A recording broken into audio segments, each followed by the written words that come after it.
অতি তেজস্ক্রিয় রশ্মির মাধ্যমে আমেরিকা কি কোনো অস্ত্র বানাতে যাচ্ছে, যেই অস্ত্রের মাধ্যমে মহাকাশে কোনো গ্রহ বা কোনো স্যাটেলাইটকে ধ্বংস করে দেওয়ার মতো ক্ষমতা রাখে? হ্যাঁ, এরকমই শোনা যাচ্ছিল 2013 সালে যখন বারাক হোসেন ওবামা ছিল, তখন আমেরিকার সংসদে 25,000 মানুষের স্বাক্ষর করা একটা দলিল পেশ করা হয়েছিল, যেখানে তদানীন্তন প্রেসিডেন্ট প্রেস কনফারেন্স করে জানিয়েছিল যে এরকমই একটা সম্ভাবনা চলছে, যদিও সেই বিষয়ে এখনও কোনো সাফল্য আমেরিকা পায়নি।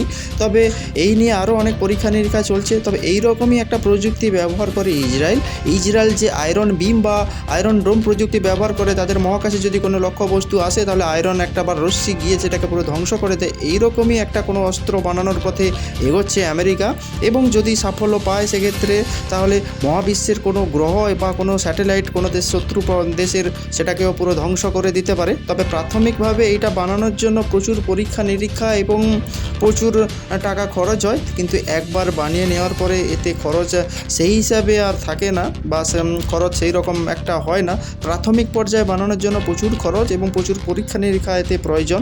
তবে আমেরিকাও সেই পথে এগোচ্ছে, এবং যদিও বিস্তারিত এই মুহূর্তে সাফল্যের খবর সেই হিসাবে পাওয়া যাচ্ছে না, কিন্তু 2013 সালে বা 15 সালে এইরকমই একটা খবর পাওয়া যাচ্ছিল যে আমেরিকা উন্নত প্রযুক্তি বা অতি তেজস্ক্রিয় রশ্মি ব্যবহার করে একটা শক্তিশালী ক্ষমতাসম্পন্ন একটা কোনো কিছু ধ্বংস করার একটা অস্ত্র বানাচ্ছে, যেটার মাধ্যমে মহাবিশ্বের বিভিন্ন বা শত্রু দেশের বিভিন্ন উপগ্রহ থেকে শুরু করে মহাবিশ্বের কোনো গ্রহকেও ধ্বংস করে দেওয়ার মতো খবর বা ক্ষমতা রাখে।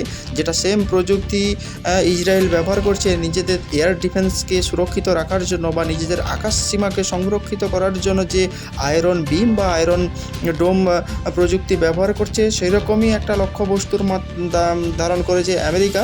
এবং কিছুদিন আগে সূত্র মারফত খবর পাওয়া যাচ্ছিল যে আমেরিকা এটার জন্য প্রায় $8 লক্ষ কোটি খরচ করার পথে, কিন্তু সেই প্রযুক্তি এই মুহূর্তে কতদূর এগোলো তার বিস্তারিত এই মুহূর্তে জানা যাচ্ছে না।